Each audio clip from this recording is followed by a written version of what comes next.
In this video, I'm going to teach you how to create an entire parkour map inside of UEFN and inside of Creative 1.0.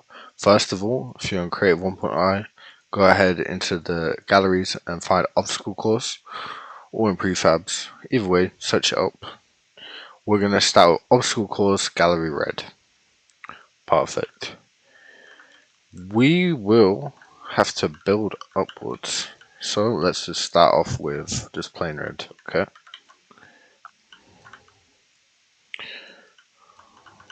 Let's go ahead and build up, start building our first platform. To move around inside of this game, inside of UEFN, you just have to hold right click and you can move around with the WASD keys. So let's go ahead and control click all of these, and this will be our spawn room. So let's move these spawn pads. Do we only have one spawn pad? I might delete the other one. It's fine. Okay. The reason I did this was just in case you're building in Creative 1.0. Anyway, we're going to need some walls. I'm not going to go too much into the building side of this, but I'm going to just show you what you need to do in terms of devices and just in terms of setting up the entire game. So we're going to need a list of devices, and I'm going to go grab them all now so we can take a look at the devices that we need to be added. Starting off with number one, we will need a tracker.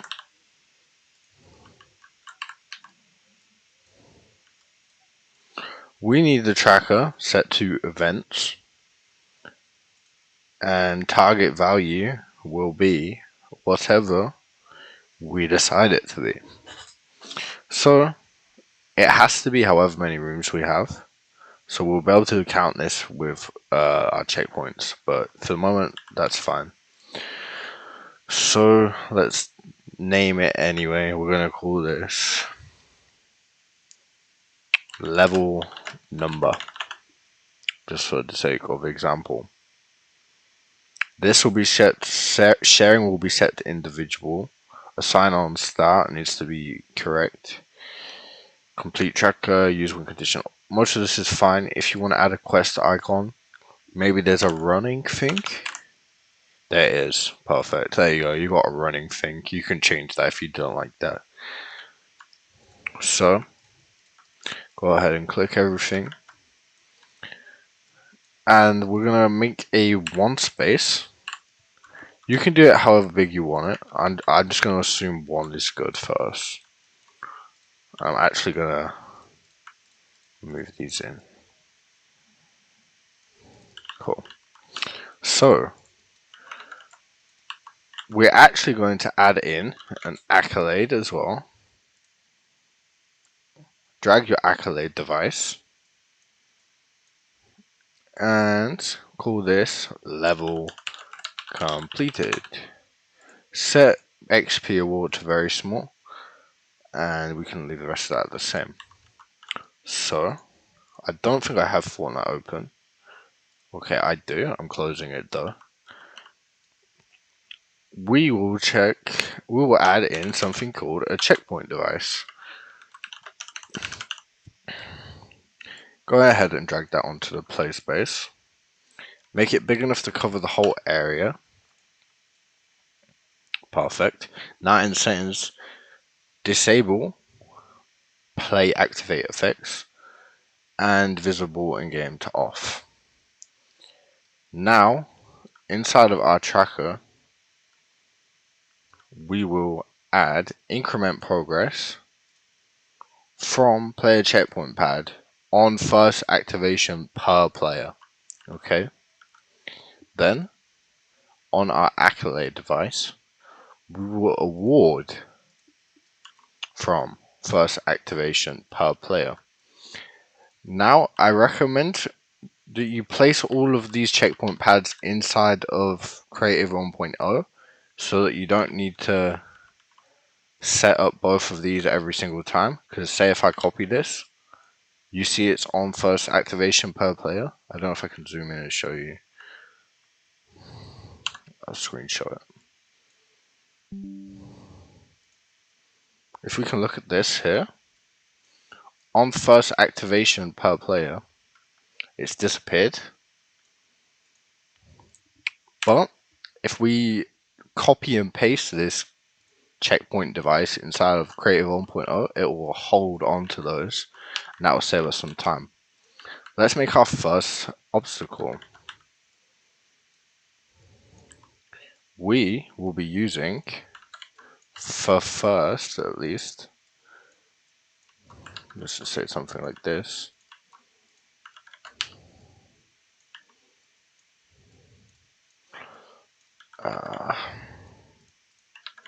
If they fall down here, they die, right?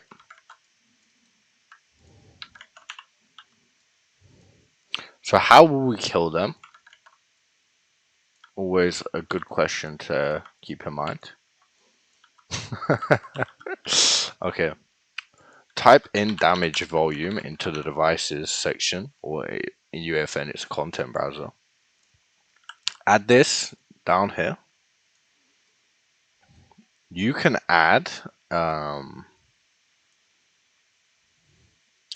visible during game. Keep all this off. Change elimination, and also turn off enable VFX. Drag it down so they've got like a little leeway. Now, if they die, if they fall down here without jumping up, they will get respawned at this checkpoint.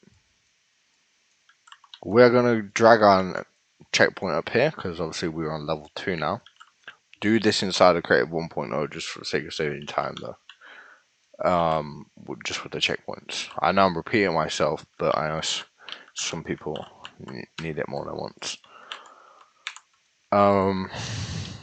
Okay, we're gonna go on to the next example of how one could be done.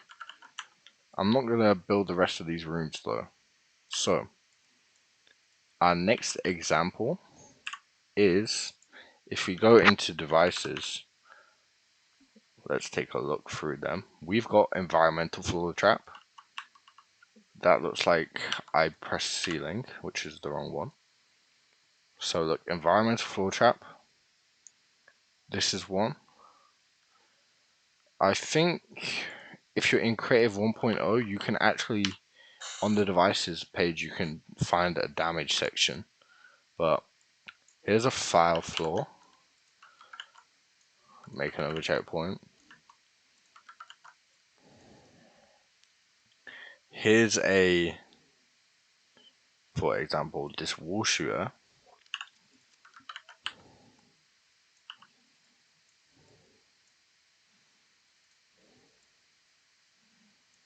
Obviously, you need to make this a bit more harder than this. This is more like a Deathrun kind of thing than a parkour. But it still works.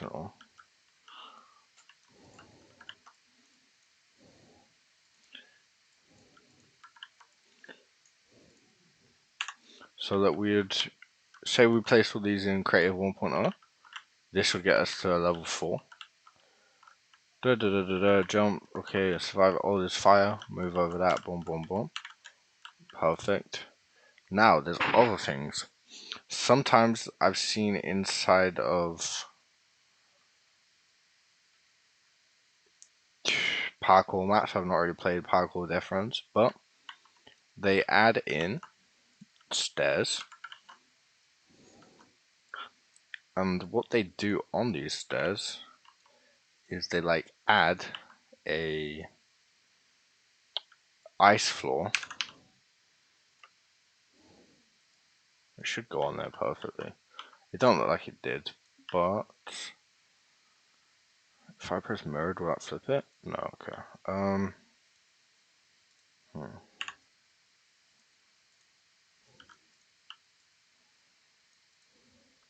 It's showing as red. 0, 0, 0. Okay, well, let's just say then, for example, instead, we'll bring back this stairs. You do have to get creative, and I'd actually suggest us playing somebody else's Deathrun and copying some of the levels. Nothing wrong with it. It's your own version.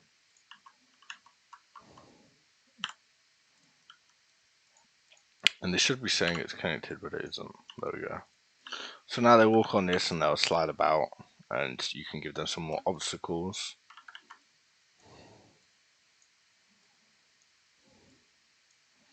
I'm not sure what the other traps inside are. I also haven't played many Deathruns or parkours. If I type back in devices though,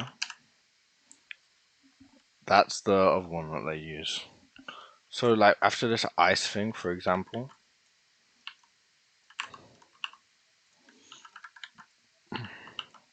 you could add one of these floor spike electric things.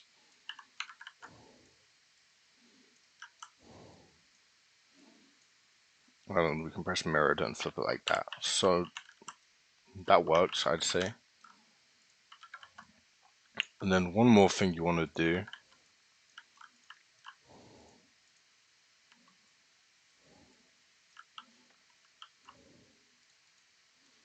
One last recommended thing, at least for this. We will need to add in collectible devices. These aren't necessary, but it gives the player another thing to do. We'll call this tracker rooms, tracker levels, whatever, and we'll call this one tracker collectibles.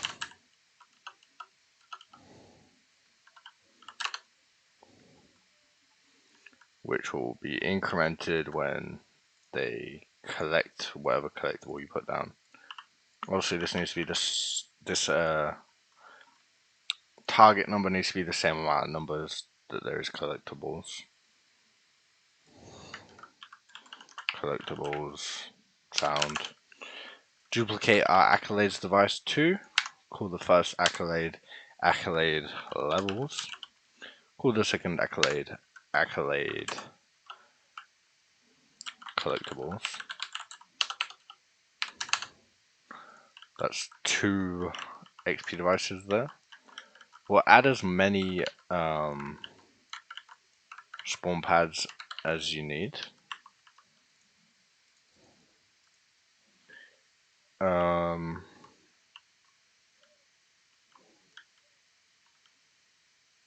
Overall, so this is fine. What else needs adding? We need to change the island settings as well. That's the last thing that we will need to do here. I have videos on making your own thumbnail. You can just find it on my channel. Don't be lazy. So on island settings, choose the amount of players we want. Probably between 8 and 16 is good. So we'll keep it at 12. Or we'll change it to 12 rather.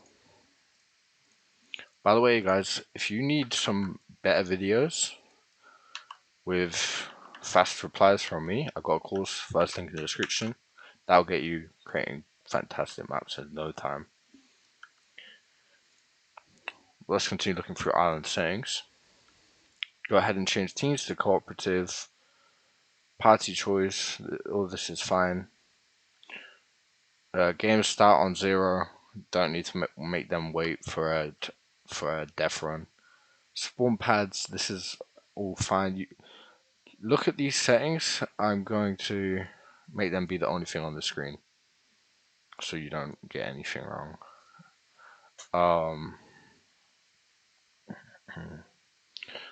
Join in progress. We want them to spawn on island start. After the last spawn, just team index 1. There won't be a last spawn because you're not setting a spawn limit. People die a lot on these kind of games, so don't do a spawn limit. Down but not out, keep that on off. Proximity chat, you can add that on if you only want people to hear each other when they're near each other. So you fit all these settings.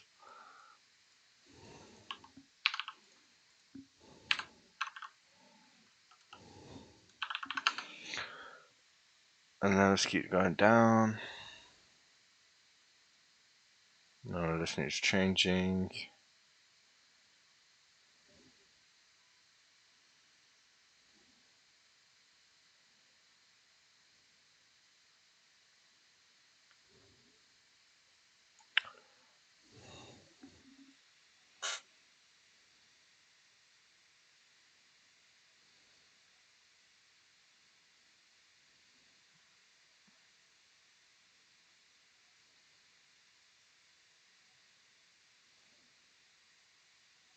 I think these settings will be fine.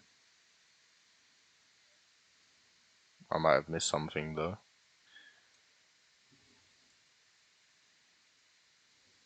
Okay, hopefully not. If you have issues, just join my Discord and I'll help you out with that. Last thing we're going to do is add a HUD controller device. And inside of here, we're just going to turn off map. They don't really need to see the map. Everything else will keep the same, but I recommend you go change some more settings. This is just for the sake of the video. So yeah, like I said guys, this will get you a completely made map. If you want just this base part, I'm going to delete these checkpoints. I'm going to copy and paste this, and you can get this small beginning area inside of my Discord, free Discord. So that'll be in the description too. If you need any kind of videos, keep watching. I've got a lot on the channel.